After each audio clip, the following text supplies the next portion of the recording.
Remote routers live where you can't roll a truck. But after a few days, the network quietly drops them. The modem still shows for Barso, it never tries to reconnect. Your tunnel times out, your asset is dark, and no one knows.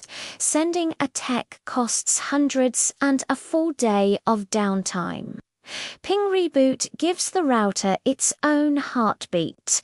It pings a host that's always their Google DNS or your VPN hub. Reply arrives. Counter resets. Life goes on. 4 pings lost in a row. Router decides, I'm stranded. It reboots the modem or the whole box, then renegotiates a fresh IP. 60 seconds later, the tunnel is back. No truck roll. Dual ping 2 hosts to avoid false positives. Set it once, your router heals itself forever. Ping Reboot, the 24/7 watchdog for every IoT install. Like and subscribe for more 60-second field tips.